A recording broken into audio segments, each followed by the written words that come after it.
Buenas tardes, soy el doctor Hugo Sprinky, expresidente de la Sociedad de Medicina Interna de Buenos Aires. En este congreso hemos innovado la posibilidad de realizar charlas a la comunidad y para eso entonces hemos invitado a la doctora Flavia Sarkis, quien se dirigirá a la misma con el título de ¿Qué debemos saber sobre prevención mamaria? La doctora Sarkis es médica especialista en ginecología, mastología e imagenología mamaria. Y a continuación contaremos con la charla del doctor Alejandro De Vigiano, cuyo título será Alimentando nuestro corazón. El doctor De Vigiano es jefe de servicios de cardiología y chequeo médico integral en Diagnóstico Maipú e Imágenes. Doctores, agradecemos mucho su participación en este congreso y lo escuchamos atentamente. Muchísimas gracias. Buenas tardes, soy la doctora Flavia Sarkis, jefa del Servicio de Diagnóstico e Intervencionismo Mamario de Diagnóstico Maipú. En esta ocasión les quiero dar las muchas gracias por invitarme a participar en el marco del mes de concientización del cáncer de mama sobre una charla de prevención de la enfermedad. Por esto que vamos a hablar acerca de qué debemos saber sobre prevención mamaria. Para comenzar este tópico no debemos olvidarnos la cantidad de mujeres que año a año pueden llegar a desarrollar la enfermedad, mujeres que pueden ser de diferentes estratos sociales, diferentes etnias, pero todas tienen un mismo factor común, no importa la profesión, no importa su labor diaria, no importa el rol que ocupan en la sociedad, pueden llegar a tener el diagnóstico, cuando menos se lo esperan, de una lesión mamaria maligna. Para hablar un poco de cifras y estadísticas, sabemos que 600.000 mujeres al año mueren en el mundo por la enfermedad. De acuerdo al Instituto Nacional del Cáncer, en Argentina hay 21.000 casos al año. Esto corresponde al 17% de todos los tumores malignos y son aproximadamente la tercera parte de los cánceres femeninos. Según la Liga Argentina contra la lucha contra el cáncer, 6.100 mujeres mueren al año por la enfermedad en Argentina. Por eso es fundamental la detección temprana y así poder asegurar la detección de tumores menores de 1 centímetro que tienen más del 90% de chance de probabilidad de curación. ¿Cuál es el panorama mundial del cáncer? El panorama mundial del cáncer está cambiando, según los expertos de la OMS. El cáncer de mama ahora ha superado en números el cáncer de pulmón y es, al día de hoy, el cáncer más comúnmente diagnosticado en el mundo, según las estadísticas publicadas internacionales para la investigación del cáncer en diciembre del año 2020. La Organización Mundial de la Salud ha tomado como una acción a desarrollar una primera serie de consultas con el fin de establecer una nueva iniciativa mundial sobre el cáncer de mama que se lanzará más adelante del año 2021. Este esfuerzo de colaboración entre la Organización Mundial de la Salud y todos los organismos internacionales que van a accionar, asimismo como otros socios sectoriales para la prevención mamaria, la idea o el objetivo es reducir las muertes por cáncer de mama, promoviendo la salud de la misma y mejorando la detección oportuna del cáncer, asegurando la accesibilidad y una atención de calidad. La mujer cumple un rol preponderante en lo que es la sociedad, en el grupo familiar, en el grupo laboral. Lamentablemente estamos saliendo de un 2020 que nos dejó como secundarismo de la pandemia, el diagnóstico tardío y la falta de acceso al tratamiento, agravados por las muertes ocasionadas por la pandemia de COVID-19. Es decir, gracias a la no participación de las mujeres en los esquemas de prevención previstos, esto ha agravado los problemas del diagnóstico, teniendo en la actualidad diagnósticos de lesiones mamarias malignas en etapa tardía y también por la falta de acceso al tratamiento, mucha demora en los mismos. Esto ocurre en todas partes, pero particularmente en los países de ingresos bajos y medianos, que además de tener que lidiar con la interrupción de los servicios, las personas que viven con cáncer también tienen un mayor riesgo de enfermedad grave por la pandemia y su efecto deleterio mortal. La realidad del 2020 en Argentina fue que, debido a la pandemia, las mujeres redujeron los controles ginecológicos y cayeron a más del 70%, es decir, 7 de cada 10 mujeres no consultaron ni siquiera con los ginecólogos, ¿sí? De nuevo, en un cáncer que afecta a más de 21.000 mujeres al año, entonces tenemos que saber y subrayar que el cáncer de mama no puede estar en cuarentena y que el diagnóstico precoz asegura más del 90% de probabilidad de curación. Entonces, repasemos cuáles son los pasos para la detección temprana. Toda mujer debe tener en mente cómo es su propio esquema corporal, saber realizar el examen clínico mamario y tener su esquema corporal en lo que se llama el autopercibimiento, para así realizar la visita al médico referente si percibe algún síntoma o signo diferente. Pero esto solo no alcanza. Sabemos que hay estudios complementarios que se anticipan al diagnóstico clínico, es decir, cuando el cáncer se hace palpable o clínicamente relevante.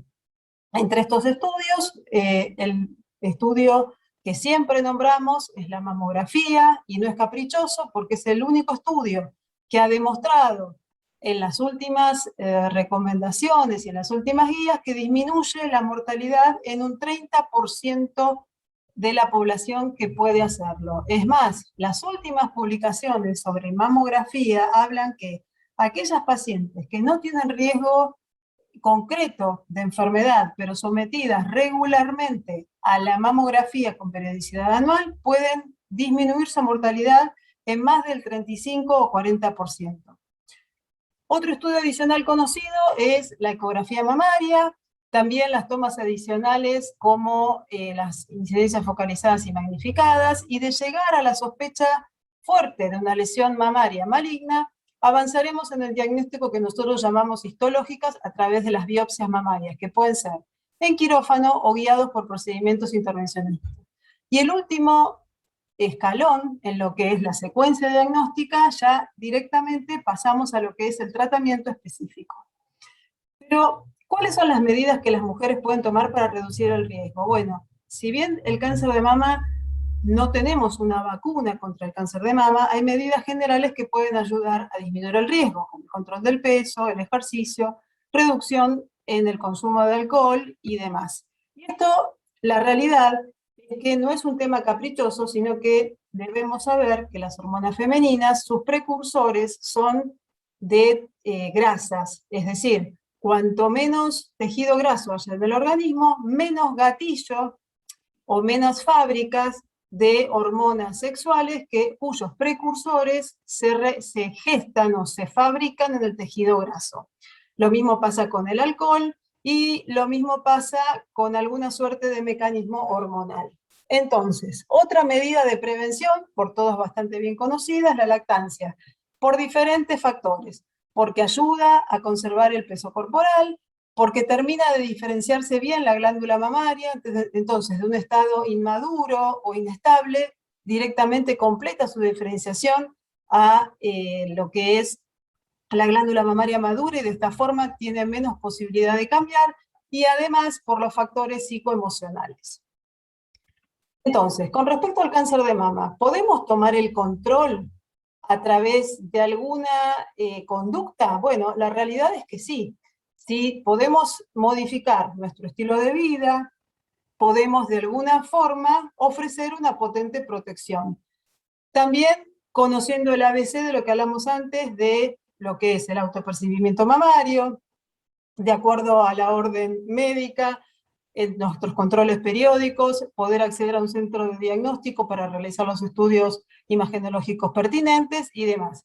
Por eso, octubre es el mes de concientización sobre el cáncer de mama, declarado por la OMS, que se celebra en todo el mundo cada mes de octubre, y contribuye de esta forma a aumentar la información y educación sobre la detección precoz, los factores de riesgo, el tratamiento, la calidad de vida y los cuidados de la enfermedad. En cuanto al bienestar y la salud mamaria, es muy importante saber qué hacemos o cómo tomamos en nuestras manos la salud. Necesitamos información, sensibilización sobre prevención y de esta forma poder así disfrutar de nuestra calidad de vida. Debemos recuperar nuestro cuerpo, aprender a reconocernos y aprender a cuidarnos. Los conceptos clásicos sobre el cáncer de mama es primero saber de qué se trata, que es una enfermedad causada por la multiplicación anormal de las células de la mama que forman un tumor maligno, que las células normales crecen y se dividen para formar nuevas células a medida que el cuerpo las necesita, y algunas veces este proceso se descontrola o va por un camino no de benignidad, formando una masa de tejido, que es lo que se conoce como tumor. Este tumor solamente, también hay que saber que no solamente puede llegar a desarrollarse en el sitio donde fue originado, sino que también, o por vía linfática o por vía hematógena, puede ir a diferentes partes del organismo. Entonces, vamos a empezar a conocer cuáles son los factores que aumentan el riesgo de enfermedad. Bueno, la realidad es que el sexo, ser mujer ya es un factor de riesgo. Contra eso no podemos luchar. La edad tampoco, a mayor riesgo se encuentra en la población más adulta, entonces a mayor edad, mayor riesgo. La etnia, por ejemplo, las judías ashkenazí son bien conocidas que por una cuestión de lo que sería su herencia, tienen más predisposición al cáncer de mama.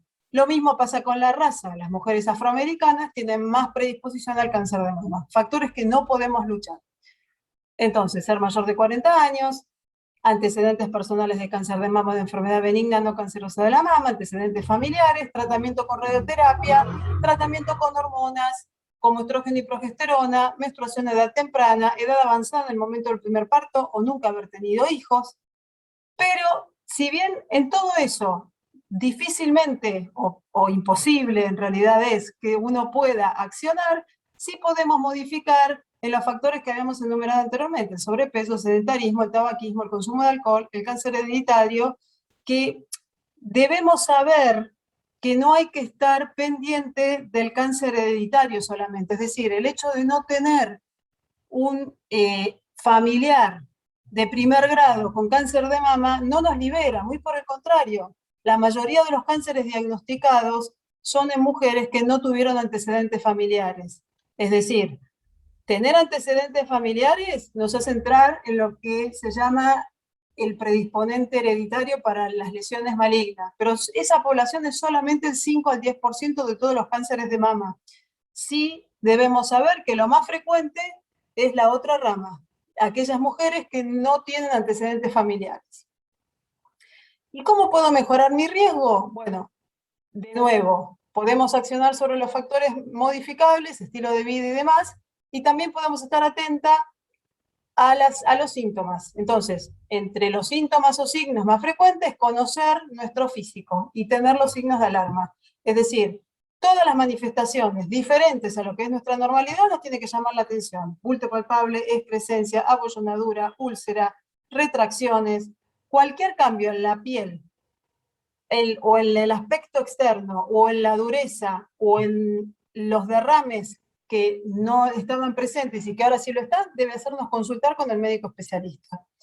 Y así poder armar lo que se llama la prevención, diagnóstico, consulta médica como para hacer, ¿qué podemos hacer? A ver, yo tengo que ser prolija y saber mi historia personal, es decir, tengo que saber o conocer cómo era el antecedente de mi familia, si hubo alguien con lesiones mamarias malignas, si hubo alguien con cáncer de ovario, con cáncer de estómago, con cáncer de colon, ¿sí? Que son todas enfermedades relacionadas al cáncer de mama. Debemos conocer nuestro físico, el examen físico, debemos acceder a los métodos diagnósticos conocidos y también tener nuestra consulta con el especialista si amerita realizar la biopsia. El autoexamen es una de las formas que tenemos para llegar al diagnóstico, pero sabemos que para que una masa sea palpable va a tardar no menos de 2 años, ¿sí? A veces antes, pero puede llegar a demorar hasta 2 años que una lesión sea palpable. Entonces, debo hacer énfasis en conocer mi físico, sí, pero no es lo único que puedo hacer. Acá está más o menos en un esquema cómo es la secuencia en cuanto a los tamaños y al tiempo. Entonces, cuando es muy pequeñito, no lo palpo, no lo percibo, y solo lo encuentro por los métodos diagnósticos, como la mamografía, por ejemplo. Un poquito más grandes los va a encontrar el médico que tiene más experiencia en el examen físico, y ya cuando es bien evidente, lo voy a encontrar yo. Pero todo esto es muy subjetivo porque también depende del volumen glandular. No es lo mismo una masa que aparece en una mama pequeña que en una mama grande, y también en la experiencia que tenga cada uno en identificar lesiones. Van a escuchar sobre el screening mamográfico. Bueno, el screening es lo que se llama prevención secundaria para las enfermedades, es decir, la detección precoz como estrategia para reducir la mortalidad. En este caso sería la mamografía, es un método de screening en una población que aparentemente es sana, es decir, que no tiene ningún signo ni síntoma del examen físico, y por hacerse una mamografía o un estudio adicional con ecografía, por ejemplo, vamos a diagnosticar una lesión que no era palpable y que no era evidente. Entonces, la reducción de la mortalidad por cáncer de mama en este aspecto fue diagnosticada o fue así objetivada por la mamografía, que fue el estudio que pudo ofrecer esa ventaja a la población que se la haga. ¿Cuándo se hace la mamografía? Bueno, de acuerdo a las recomendaciones de las sociedades del cuidado de la salud mamaria, tanto nacional como internacional, se esgrime que debemos empezar a los 40 años en pacientes que no tienen riesgos de enfermedad, porque a partir de esta edad es cuando hay mayor reducción de mortalidad si lo pesquisamos, hay mayor cantidad de vidas salvadas, hay mayor número de años de vidas ganados, y porque la incidencia de cáncer de mama aumenta en promedio sustancialmente alrededor de los 40.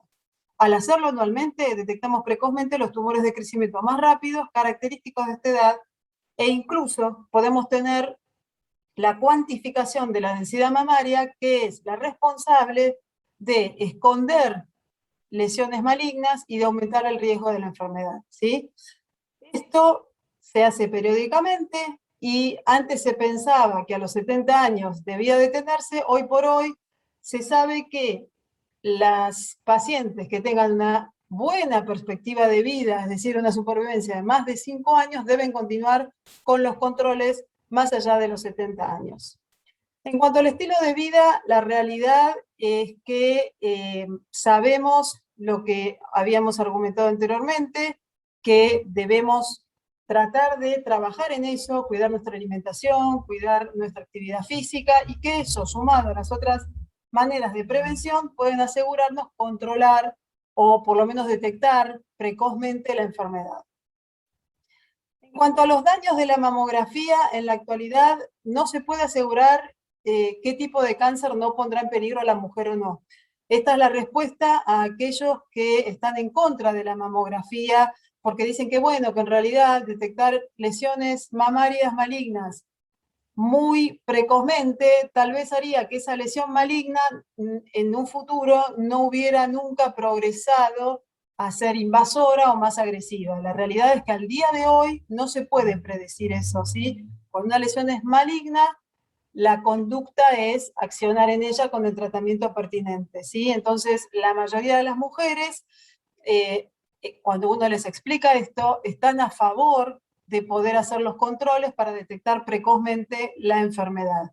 En cuanto al tema de la radiación, sobre todo con respecto a lo que es la glándula tiroides, la realidad se sabe y están todas las recomendaciones de las sociedades científicas, que los invito a visitar, que la mamografía irradia mínimamente a la glándula tiroides y que no hay evidencia que la radiación de las mamografías esté causando cáncer de tiroides. Es más, el uso del protector tiroideo puede llegar a hacer que se generen repeticiones por mal posicionamiento al hacer la mamografía, y esto sí aumentaría la radiación. Mitos y verdades más frecuentes sobre lo que es el cáncer de mama, que si no tengo antecedentes no tendré cáncer, que ya está respondido en un poquito anteriormente de lo que estuvimos hablando.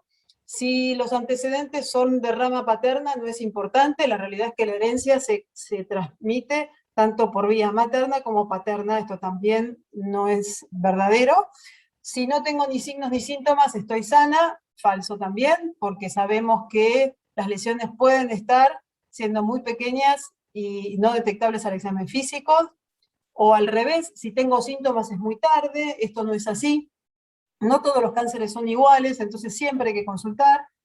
En cuanto a las terapias alternativas y cáncer, la posición nuestra es la de la medicina convencional, no estamos en contra, pero la realidad es que las publicaciones y las investigaciones con evidencia científica avalan los tratamientos médicos y que el hecho de comer pollo aumenta el cáncer de mama. Esto en realidad fue algo más de resorte de difusión en los medios y demás, por algo que se había pesquisado en su momento de algunos de los animales que estaban alimentados o habían aumentado su volumen por la inyección de hormonas, pero esto no es la generalidad. En cuanto a mitos y verdades, que es una enfermedad de países desarrollados, la realidad que, como dijimos al principio de la presentación, no respeta ni estrato social, ni cuestiones educacionales, esto es falso también, o es una enfermedad de las mujeres de edad avanzada. La realidad es que lamentablemente cada vez más son la población de mujeres jóvenes las diagnosticadas, sobre todo la buena noticia que es en estadios recientes por los métodos de diagnóstico, pero no es así. Es de menor prioridad que el cáncer de cervix. Lamentablemente, en el mundo el cáncer más frecuente al día de hoy es el cáncer de mamas. Otro de los mitos y verdades es que si hay un bulto siempre es patológico. No es así. Hay muchas lesiones benignas que pueden ser las culpables de una induración o un tumor palpable. El hecho de prótesis y malignidad, después lo vamos a desarrollar, pero tampoco es así. Tenemos que saber que el cáncer de mama no es contagioso, por eso al contrario hay que apoyar y acompañar a las pacientes que están atravesando la enfermedad. En cuanto a mayor edad, mayor riesgo, es verdad. La edad es uno de los factores de riesgo más importantes. En cuanto a la menopausia, como punto o no de partida de la probabilidad de cáncer de mama, sabemos que esto no es así, sino que se puso hace muchos años como una edad promedio a partir de los 50 años, pero hoy hay mucho cáncer de mama en edades más jóvenes.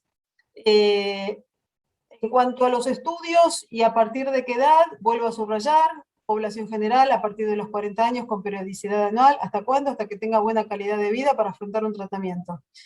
Si tengo factores de riesgo, debo comenzar 10 años antes que el familiar, como antecedente familiar de primer grado, haya desarrollado la enfermedad, edad promedio a partir de los 30 años, y no solamente con mamografía, sino también asociándole un método funcional.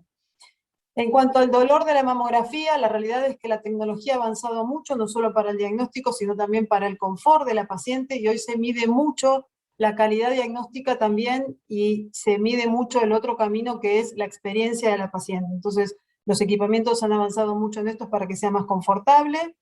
La realidad en cuanto a el mejor momento, siempre se prefieren las pacientes que están en la etapa fisiológica, que ciclan todos los meses, que sean el posmenstruo inmediato para disminuir la molestia, y también asegurar e enfatizar, porque esto también a veces no se conoce tanto, se piensa que al tener colocado implantes no se pueden hacer controles mamarios. Esto no es así. Paciente con implante tiene mama, entonces hay que controlarla.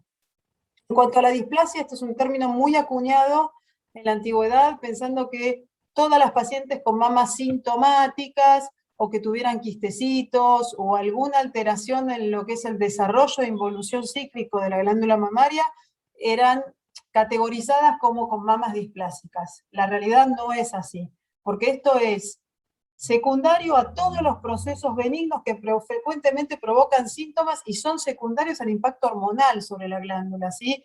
Tener displasia desde el punto de vista médico, anatomopatológico, obedece a otra concepción, ¿sí? Obedece a tener alguna alteración en lo que es la histología, los tejidos. En cuanto a mitos y verdades, sí quiero recalcar e enfatizar el término de mama densa. Tengo el privilegio de ser Medical Advisory Board desde el año 2016 de una organización que es un recurso informativo tanto para mujeres como para profesionales de la salud, con base en Nueva York, Estados Unidos, en el cual se da información sobre este tópico de interés, que es responsable de dos factores muy importantes. Por un lado, la mama densa es muy común. Para que tengan en cuenta, aproximadamente y promediando el 50% de la población femenina tiene mama densa. Y la mama densa tiene dos factores para memorizar. Oculta la malignidad en esa blancura que así se ve por mamografía, la densidad mamaria, y por el otro lado, la mamografía sola no es suficiente, necesita estudios adicionales como la ecografía para aumentar la especificidad diagnóstica. Pero también, lo más importante es que el paciente con mama densa tiene de 4 a 6 veces mayor probabilidad de desarrollar cáncer de mama. Siguiendo con los mitos y verdades, ¿qué pasa con los antitranspirantes y desodorantes y el efecto local y el desarrollo del cáncer de mama? Absolutamente falso. ¿Qué pasa con la medicación hormonal? El día de hoy, con los anticonceptivos orales o por otras vías, de baja dosis o de microdosis, no hay impacto en lo que es el desarrollo del cáncer de mama. Muchos estudios vienen con las conclusiones tomadas con hormonas en altas dosis. La lactancia, ya dijimos, ejerce un efecto protector muy importante sobre la glándula mamaria por beneficios que son tanto para el hueso, tanto para el útero, como para la glándula y más allá del factor vincular con el bebé. ¿Por qué la lactancia ejerce todo esto? Porque completa el desarrollo glandular, porque hay factores hormonales locales de protección y porque controla el peso materno. La realidad es que el tener paridad antes de los 30 años y dar de mamar está en relación a la disminución del riesgo, pero nada de esto garantiza la no aparición de la enfermedad. Son factores que contribuyen. En cuanto a los corpiños y el cáncer de mama, ningún corpiño ni ocasiona ni mejora la salud mamaria. Derribando mitos sobre el cáncer de mama, también debemos saber que no aparece después de darse un golpe o lastimarse las mamas, que no siempre es hereditario, que no tiene relación con el tamaño, no es que una paciente con mamas pequeñas va a tener menos riesgo o que la que las tiene grandes va a tener más riesgo, ¿sí? Que necesariamente no tiene por qué ser mortal, que no es provocado, como dijimos, por corpiños, que no es provocado por desodorantes y que no ataca solamente a las mujeres mayores después de la menopausia. Controlar el peso es uno de los factores contribuyentes para el estilo de vida y así también poder prevenir el cáncer de mama, hacer ejercicio regularmente. Regularmente es hacer no menos de 3 veces por semana con periodicidad frecuente, sostenida y con un ritmo más o menos ligero para reducir el riesgo en un 18%. Es decir, caminar 10 horas a la semana reduce el riesgo un poco más. Lo más que hagamos de forma sostenida, mejor para nuestra salud mamaria también.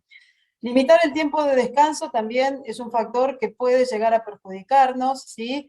Debemos ser activas, pero debemos respetar nuestro tiempo de sueño, ¿sí? El sedentarismo, como dijimos antes, aumenta el riesgo de desarrollar cáncer de mama. Las pocas horas de sueño también por factores hormonales.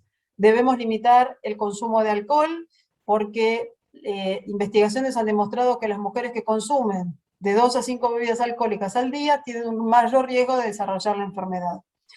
También es muy importante evitar o limitar la terapia de reemplazo hormonal. Esto fue un tema que estuvo muy de moda hace algunas décadas, pero se demostró que no solamente aumenta la probabilidad del cáncer de mama, sino también de otros cánceres como el del pulmón y el de colon.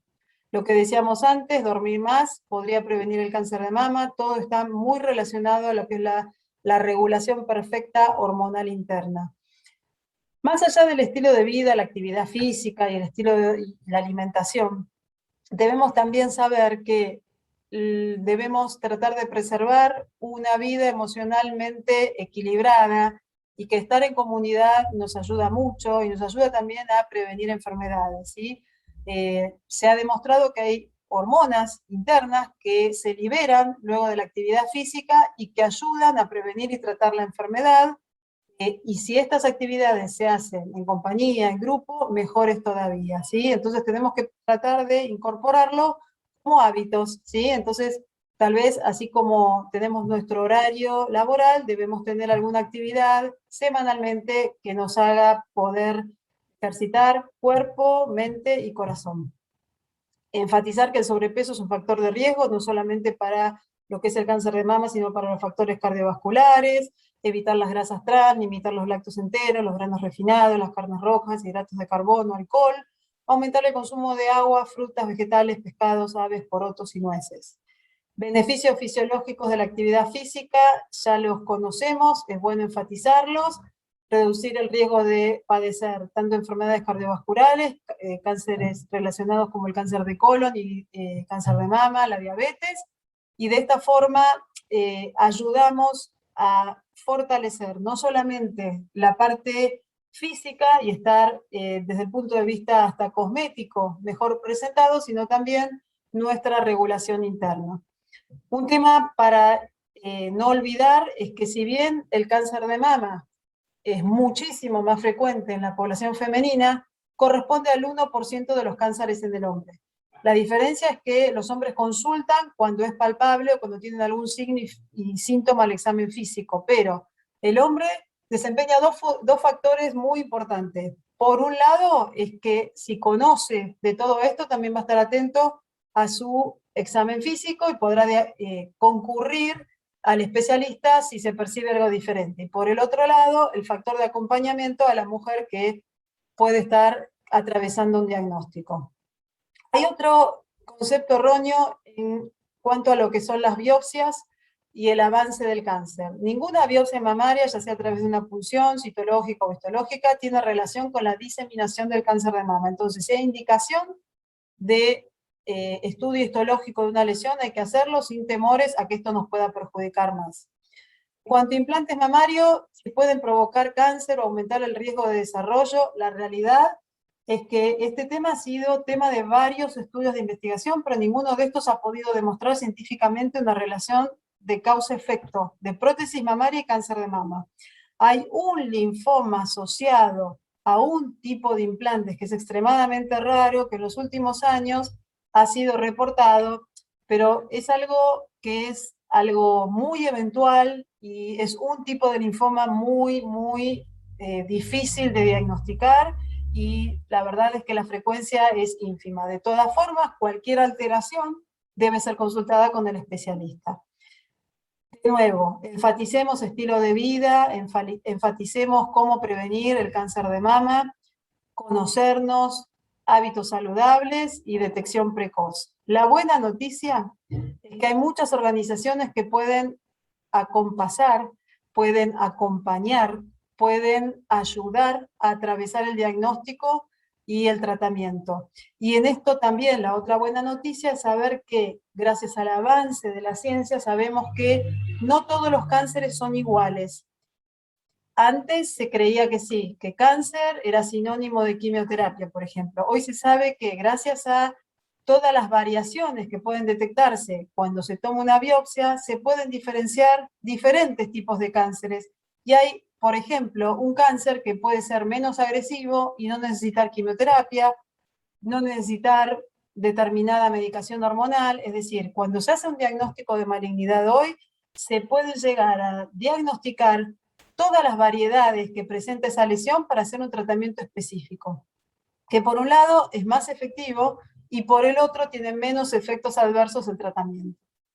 Y como dijeron muchas de las sobrevivientes del cáncer de mama, hasta que haya una cura efectiva en cuanto a lo que es la prevención y poder contrarrestarlo antes que aparezca, la realidad es que la prevención esta que hacemos secundaria, es decir, tratando de controlar todos los factores de riesgo y diagnosticarlo precozmente, es lo mejor para nuestro tratamiento.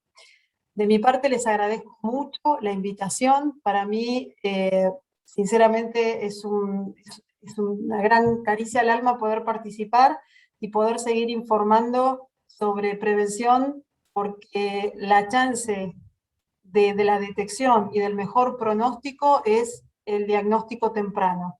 La información salva vidas y la detección temprana también. Muchas gracias. Hola a todos, espero que se encuentren muy bien. El tema que vamos a hablar hoy va a ser palpitaciones, hipertensión y estrés. Durante la pandemia hemos notado un aumento de las consultas por hipertensión arterial y palpitaciones, y también vimos que muchos pacientes habían aumentado su peso corporal especialmente porque habían cambiado sus hábitos alimenticios y habían estado más sedentarios. Por otro lado, hubo pacientes que abandonaron el tratamiento farmacológico y otros que continuaron el mismo tratamiento sin consultas posteriores.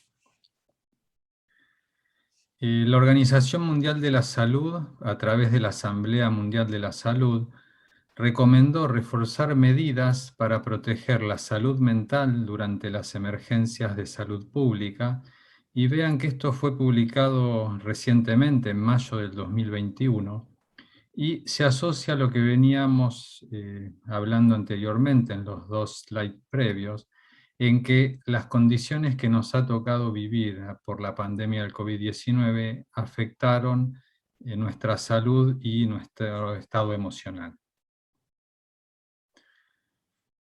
La OMS también menciona que desde el comienzo de la pandemia COVID-19, el desempleo, la inestabilidad financiera que en nuestro país hoy la estamos padeciendo, la interrupción de la educación, el aislamiento social, la violencia familiar y de la pareja íntima, el miedo a enfermedades potencialmente mortales como el COVID-19 y la pérdida repentina de seres queridos se han vuelto cada vez más comunes.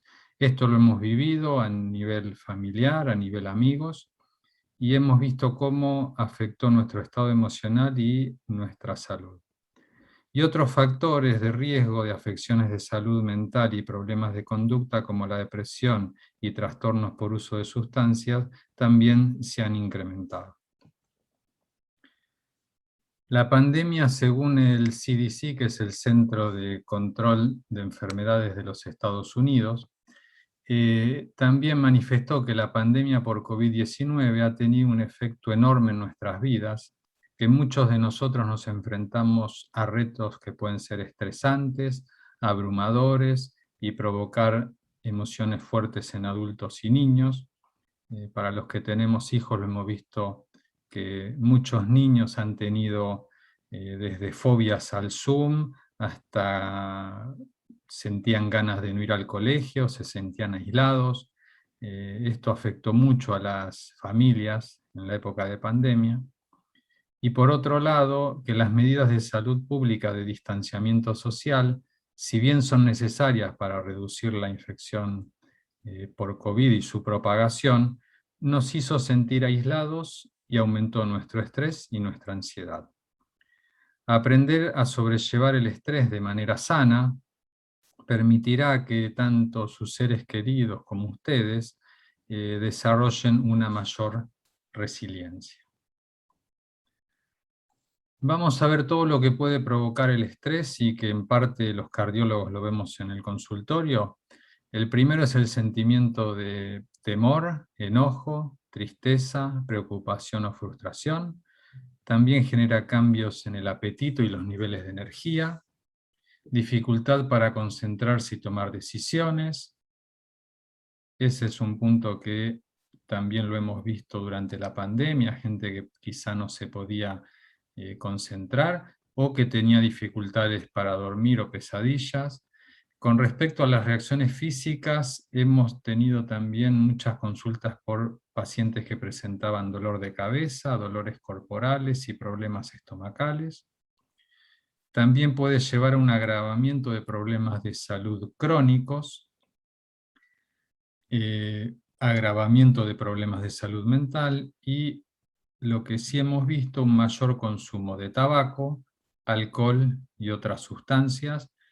Me quiero detener un minuto en el aumento del consumo de alcohol, esto me lo han referido varios pacientes, y recuerden que el alcohol también lleva al aumento de peso, además de los cambios en la dieta. Vamos a hablar un poquito de hipertensión arterial. Recuerden que es el factor de riesgo cardiovascular más frecuente, que lo presentan 1 de cada 3 personas adultas, y que se da por un aumento sostenido de la presión de la sangre sobre las paredes de las arterias. Generalmente no da síntomas, por eso es el riesgo que tiene esta enfermedad, y no se diagnostica, ¿sí? Porque muchas veces o no consultan, o algún día que tienen un registro aislado, muchos pacientes piensan que es solamente porque estaban nerviosos, y puede ser un factor de riesgo para complicaciones graves como el infarto de corazón, el accidente cerebrovascular y el daño renal. Entre las causas que pueden originar el aumento de la presión está la edad, la obesidad. A medida que aumentamos de peso tenemos un mayor riesgo de presentar hipertensión arterial. Un punto importante es el consumo excesivo de sal, que lo he visto en pacientes que han empezado a comer comida procesada o elaborada que tienen altos contenidos de sodio. Recuerden que cuando uno toma el blister de aspirina, ese huequito que deja cuando uno saca la medicación es aproximadamente 1 gramo de sal, que es lo que deberíamos comer o agregar solamente por día en las comidas, y muchos han ingerido durante la pandemia más de esta cantidad, especialmente por comida comprada. El consumo excesivo de alcohol también puede llevar a la hipertensión, el fumar, un tema hereditario, lo que es la hipertensión esencial habitualmente se hereda y habitualmente lo poseen padres o hermanos, y por otro lado el uso prolongado de medicamentos como los corticoides o descongestivos nasales o analgésicos que disminuyen las prostaglandinas renales, y por último la falta de actividad física. O sea que todos estos factores de riesgo que llevan a la hipertensión se han visto empeorados durante la época de pandemia. Como les decía, recuerden que la hipertensión habitualmente es un problema silencioso que no da síntomas.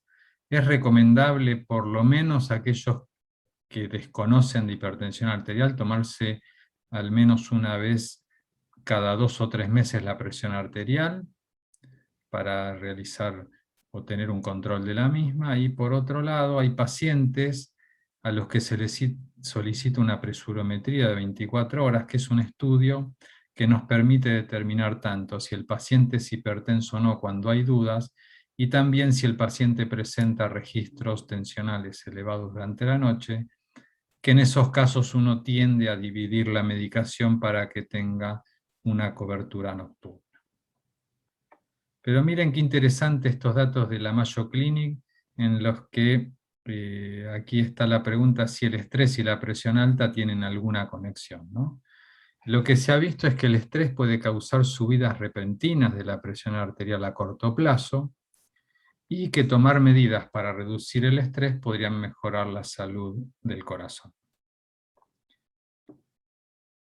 Un dato interesante es que los aumentos de la presión arterial relacionados con el estrés, pues, si bien pueden ser drásticos, desaparecen una vez que el paciente se tranquiliza o el estrés desaparece.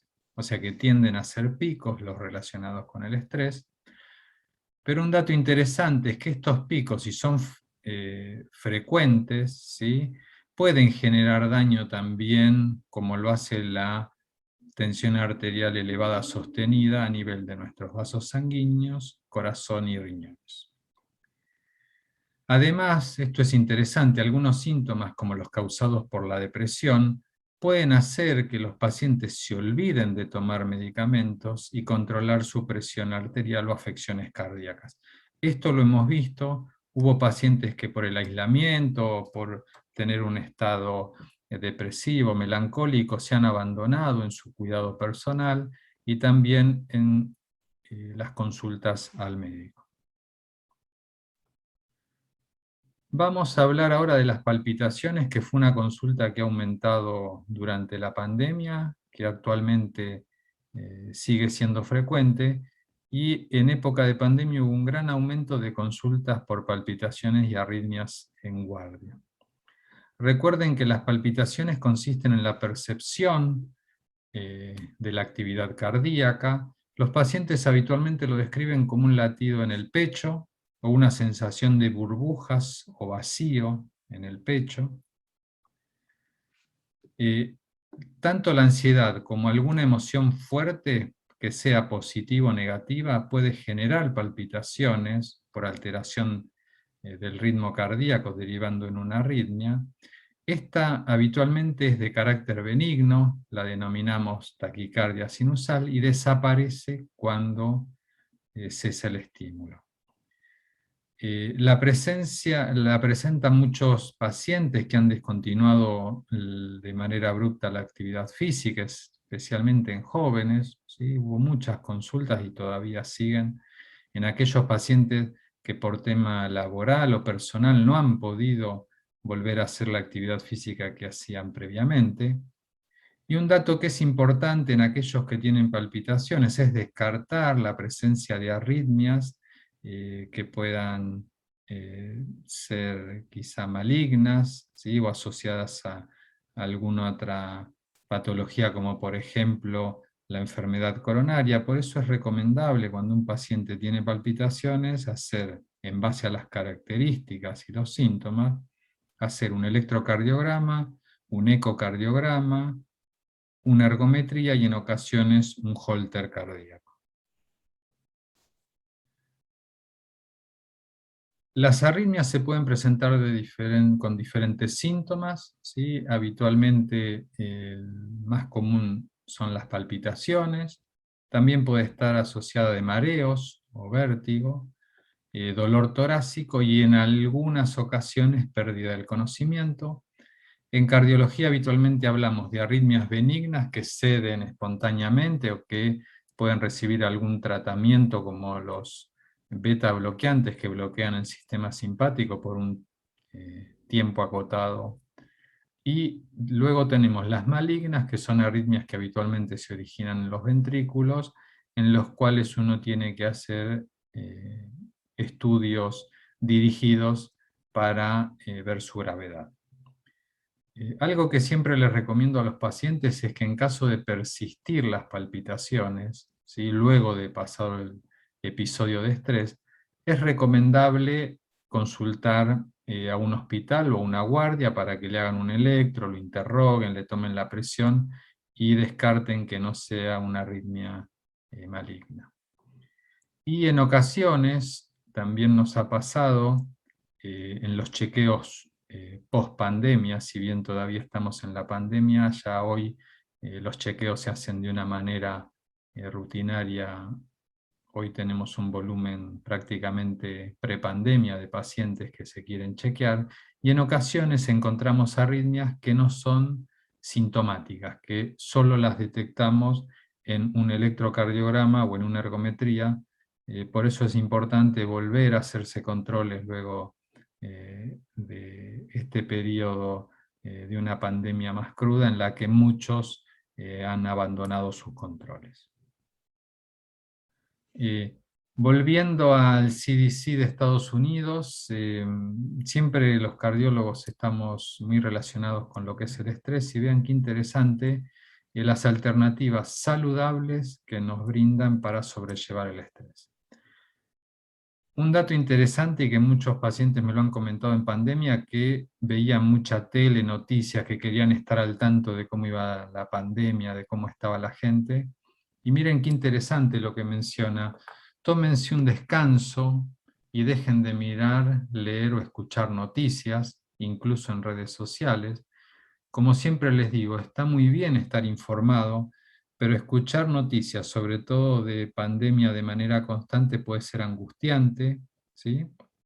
Y recuerden siempre desconectarse de pantallas, tanto de teléfono, televisión o computadoras por un tiempo, o en algún tiempo que ustedes quizá prefieran para salir a caminar o estar charlando con amigos o familiares en algún momento del día. Por otro lado, recuerden cuidar su cuerpo, hagan respiraciones profundas, ejercicios, estiramiento, meditación. Hoy ya estamos en condiciones de volver con cuidados a hacer una actividad física casi normal. Un dato muy importante, y esto sí se los quiero remarcar: traten de comer alimentos saludables y comidas balanceadas. La mayoría de los pacientes durante la pandemia han aumentado entre 5 y 10 kilos de peso, y esto lleva aparejado el aumento de la presión arterial y del colesterol. Hacer ejercicio regular, se recomienda hacer por lo menos 30 minutos diariamente o día por medio, que puede ser caminata, andar en bicicleta, nadar, pero háganlo de manera regular. Con caminar ya es suficiente, ese tiempo hace muy bien, y no solo disminuye el estrés, sino que disminuye la presión arterial. Otro punto es dormir bien. Los pacientes, sobre todo los que hacen home office, tienden a acostarse más tarde, y es muy importante también el sueño para la hipertensión arterial, y evitar el consumo excesivo de alcohol, tabaco y uso de sustancias. Otros puntos interesantes es: háganse un tiempo para relajarse o hacer actividades que disfruten. Es fundamental que se comuniquen con otras personas. Mucha gente ha estado aislada, sobre todo los pacientes mayores o las personas mayores, ¿sí? Y es importante que hablen con sus familiares o amigos acerca de cómo se sienten, de sus inquietudes, y hoy uno puede también estar en contacto a través de videollamadas que son mucho más cercanas que quizá una llamada telefónica. Y sobre todo los pacientes que comulgan la fe o que han participado pre-pandemia de actividades comunitarias, vuelvan a hacerlas. Esto brinda un apoyo emocional que para muchos pacientes he visto que fueron muy importantes durante el tiempo de pandemia y actualmente. Y yo, para finalizar, siempre muestro este corazón, desde que empezó la pandemia, porque son 3 pilares fundamentales, que si bien a veces no son fáciles de implementar en la vida diaria, son muy útiles. El primero es comer saludable. Coman la menor cantidad de comida procesada que puedan. Traten de comer la mayor cantidad de frutas y verduras que puedan. Si comen carnes, coman las carnes magras, que tienen bajo contenido de grasa, y especialmente coman pescados, aquellos de agua profunda, como el cazón, el abadejo. Ingieran, si bien es parte de la comida saludable, ingieran poco alcohol, o si lo hacen, háganlo moderadamente. El segundo punto es mantenerse activos. Esto sí, los invito a que lo hagan regularmente.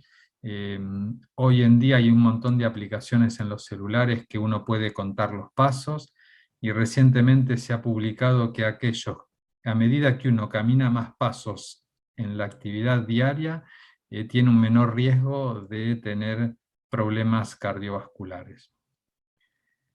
Hagan el ejercicio que ustedes puedan. Les recomiendo también que hagan otras actividades para disminuir el estrés.